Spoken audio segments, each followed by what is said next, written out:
भारतीय अर्थव्यवस्था के लिए हालिया आंकड़े वाकई में उत्साहजनक हैं। जब हम बात करते हैं Q1 FY26 की, तो हमें पता चलता है कि हमारी जीडीपी में 7.8% की वृद्धि हुई है और इसका मुख्य कारण है हमारा मजबूत सेवा क्षेत्र। सेवा क्षेत्र, जो कि हमारे कुल जीडीपी का एक बड़ा हिस्सा है, ने इस तिमाही में अभूतपूर्व प्रदर्शन किया है। यह क्षेत्र न केवल रोजगार के अवसर पैदा कर रहा है, बल्कि विदेशी निवेश को भी आकर्षित कर रहा है। आईटी, टूरिज्म और हेल्थ केयर जैसे क्षेत्रों में तेजी से विकास हो रहा है। आईटी सेक्टर की बात करें तो भारत ने विश्व स्तर पर अपनी पहचान बनाई है।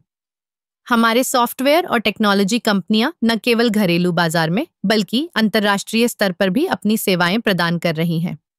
इस क्षेत्र में निरंतर नवाचार और विकास ने हमें वैश्विक प्रतिस्पर्धा में एक मजबूत स्थान दिलाया है। अब टूरिज्म की बात करें। भारत की सांस्कृतिक विविधता और ऐतिहासिक धरोहर ने इसे एक प्रमुख पर्यटन स्थल बना दिया है।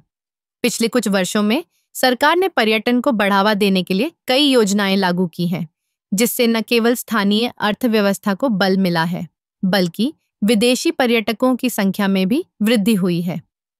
हेल्थ केयर क्षेत्र में भी हम तेजी से आगे बढ़ रहे हैं। भारत ने मेडिकल टूरिज्म में एक नई पहचान बनाई है।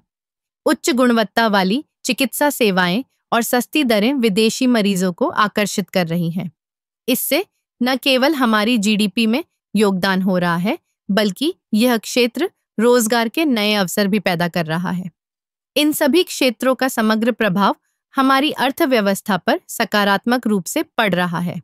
जब सेवा क्षेत्र मजबूत होता है, तो यह अन्य क्षेत्रों को भी प्रोत्साहित करता है। जैसे जैसे सेवा क्षेत्र बढ़ता है, उपभोक्ता खर्च में भी वृद्धि होती है, जो कि उत्पादन और निर्माण क्षेत्र को भी आगे बढ़ाता है।